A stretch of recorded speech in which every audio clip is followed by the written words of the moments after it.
السلام عليكم ورحمة الله وبركاته. الحمد لله. الحمد لله الذي نحمده ونستعينه ونستغفره ونؤمن به ونتوكل عليه. أما بعد.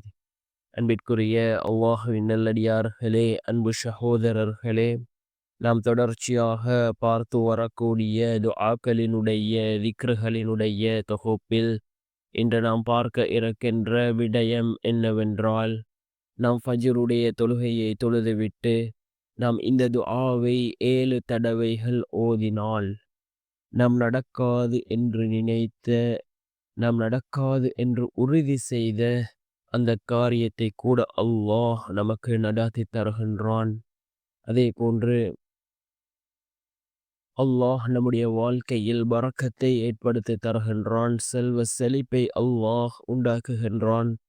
அப்படிப்பட்ட மிகச்சிறந்த ஒரு துஆவை தான் நாம் இன்றைய வீடியோவில் பார்க்க இருக்கின்றோம்.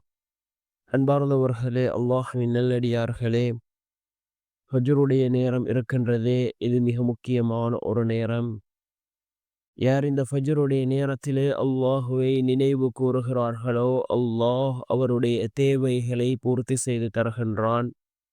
அதே போன்று இந்த ஃபஜ்ருடைய நேரம் ஒவ்வொரு ஃபர்தான தொழுகைகளுக்கு பின்னாலும் நாம் கேட்கக்கூடிய துஆக்கள் அல்லாஹ்விடத்திலே கபூலாகின்றது. இந்த ஃபஜ்ருடைய தொழுகையை தொழுதுவிட்டு நாம் இந்த துஆக்களை ஓதி அல்லாஹ்விடம் பிரார்த்தனை செய்வோம். இந்த துஆவை நாம் 7 தடவைகள் ஓத வேண்டும். இந்த துஆவை 7 தடவைகள் ஓதுவதன் மூலமாக அல்லாஹ் நாம் நடக்காது என்று நினைத்த, நடக்காது என்று நாம் ஒரு விடயத்தை உறுதி செய்திருப்போம். இது என்னுடைய வாழ்க்கையில் நடக்கவே நடக்காது, நான் எத்தனையோ தடவைகள் கேட்டுவிட்டேன், இது எனக்கு கிடைப்பதாக இல்லை என்று நாம் ஒரு விடயத்தை கைவிட்டு இருப்போம். அந்த விடயத்தை அல்லாஹ் நிச்சயமாக, அதில் நனவுகள் இருந்தால் அல்லாஹ் நமக்கு வழங்குவான்.